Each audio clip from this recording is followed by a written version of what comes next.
नमस्कार दोस्तों, बहुत बहुत स्वागत है आज के इस वीडियो में। आज के इस वीडियो में ईपीएस 95 पेंशन धारकों के संदर्भ में जो लेटेस्ट अपडेट निकल कर आ रहा है, तो उसी के बारे में अभी हम इस वीडियो में जानने वाले हैं। हम सभी जानते हैं कि ईपीएस 95 पेंशन धारकों की जो मुख्य मांग है, न्यूनतम पेंशन 7,500 और उसे महंगाई भत्ते के साथ भी जोड़े जाए।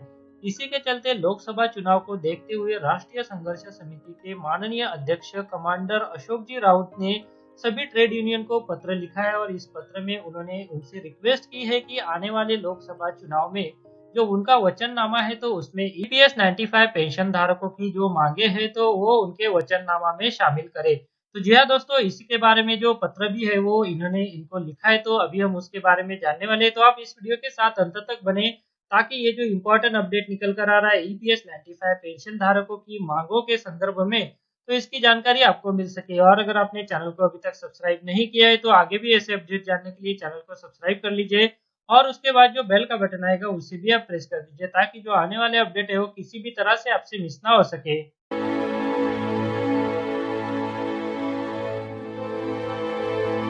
तो चलिए दोस्तों, लोकसभा चुनाव को देखते हुए राष्ट्रीय संघर्ष समिति के जो अध्यक्ष है माननीय कमांडर अशोक जी राउत, तो उन्होंने जो है वो सभी ट्रेड यूनियंस के जो सचिव और अध्यक्ष है, तो उनको पत्र लिखा है और इस पत्र में उन्होंने उनसे निवेदन किया है कि ईपीएस 95 पेंशन धारकों और कार्यरत कर्मचारियों की जो मांगे है, तो उसे जो है वो अपनी अपनी पार्टी के आने वाले लोकसभा चुनाव का जो वचननामा है, तो उसमें शामिल करे। तो यहाँ पर जो है दोस्तों, ये जो डिटेल लेटर है वो 14 मार्च 2019 को लिखा गया है माननीय कमांडर अशोक जी राउत द्वारा, और इसमें सब्जेक्ट में बताया गया है prayer for inclusion of EPS 95 pensioners demand in party manifesto in forthcoming Lok Sabha election. यहाँ पर जो है दोस्तों, इन्होंने जो है वो लोकसभा इलेक्शन को देखते हुए एक पत्र इन सभी ट्रेड यूनियंस को लिखा है और इसमें उन्होंने उनसे निवेदन किया है कि जो ईपीएस 95 पेंशन धारकों की जो मांगे हैं, तो वो उनके वचननामा में शामिल करें।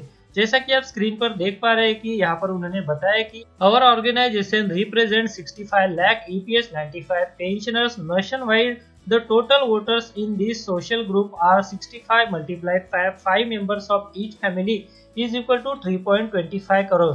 These pensioners contribute for their social security throughout their life। तो जी हाँ दोस्तों, इन्होंने जो कंट्रीब्यूशन किया है ईपीएस 95 स्कीम में, तो उसके बारे में इन्होंने बताया और साथ में जो टोटल वोटर्स है ईपीएस 95 पेंशन धारकों की फैमिली की है, तो उनके बारे में भी यहाँ पर बताया है। आगे ईपीएस 95 स्कीम के बारे में यहाँ पर इन्होंने बताया कि EPS 95 scheme was implemented from 16th of November 1995।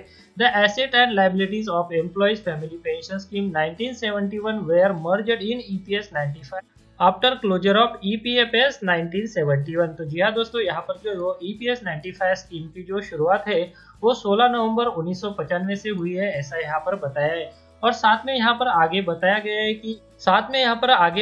है कि ईपीएस 95 स्कीम में कंट्रीब्यूशन कितना किया जा रहा है और यहाँ पर जो है दोस्तों न्यूनतम पेंशन जो अभी कितनी मिल रही है। जैसा कि आप यहाँ पर देख पा रहे हैं कि 200 से लेकर 2500 रुपए तक अभी जो है वो पेंशन मिल रही है, ऐसा यहाँ पर बताया गया है।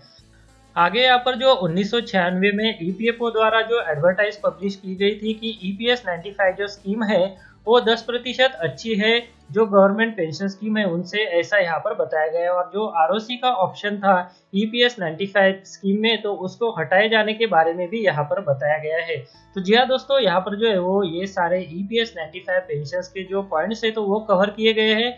और यहाँ पर जो है वो आगे इस पत्र में बताया गया है कि जो कोशियार कमेटी थी, तो उसकी जो सिफारिश थी न्यूनतम पेंशन 3000 रुपए और उसे डीए के साथ लिंक किए जाए, उसके बारे में बताया गया है। यहाँ पर ये सारे जो पॉइंट्स थे ईपीएस 95 स्कीम के संदर्भ में, तो यहाँ पर बताया गया है। साथ में यहाँ पर जो है वो कितनी प्रेजेंट पेंशन मिल रही है, जो कि न्यूनतम 1000 रुपए है, ऐसा यहाँ पर बताया गया है। उसके बाद यहाँ पर 2014 में न्यूनतम पेंशन को 1000 रुपए किए जाने का ऐलान जो किया गया था, तो उसके बारे में बताया गया है। साथ में यहाँ पर विभिन्न जो मुद्दे हैं ईपीएस 95 स्कीम के, तो वो भी यहाँ पर बताए गए हैं। सुप्रीम कोर्ट द्वारा जो आदेश दिए गए थे उसका भी जिक्र इस पत्र में किया गया है। तो ऐसे बहुत सारे जो पॉइंट्स है वो इस पत्र में कवर किए गए। साथ में जो ईपीएस 95 राष्ट्रीय संघर्ष समिति द्वारा विभिन्न प्रकार के आंदोलन ईपीएस 95 पेंशन धारकों की मांगों के लिए किए गए हैं, तो उसका भी जिक्र यहाँ पर किया गया है। जैसा कि आप यहाँ पर देख पा रहे हैं कि भिक्षा आंदोलन, श्रमदान आंदोलन, ताला ठोको आंदोलन, उसके बाद जो दिल्ली में 4 से लेकर 6 दिसंबर तक जो है वो आमरण अनशन किया गया था।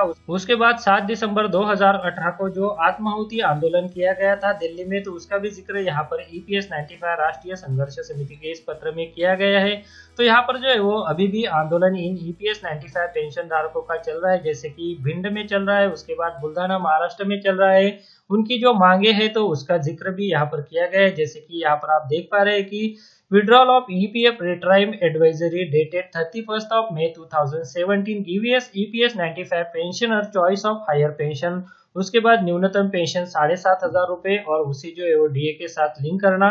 उसके बाद providing free medical facilities to all EPS pensioners and their spouses. उसके बाद EPS 95 retire employees who are not member of EPS 95 scheme be allowed ex post facto membership by recovering contribution with interest and allowing them their due arrears। तो इसके लिए अगर आप इसके बारे में डिटेल पढ़ना चाहते हैं तो ये जो डिटेल लेटर है उसका लिंक आपको वीडियो के डिस्क्रिप्शन में मिल जाएगा। इसको आप डाउनलोड कर सकते हैं और आसानी से पढ़ भी सकते हैं।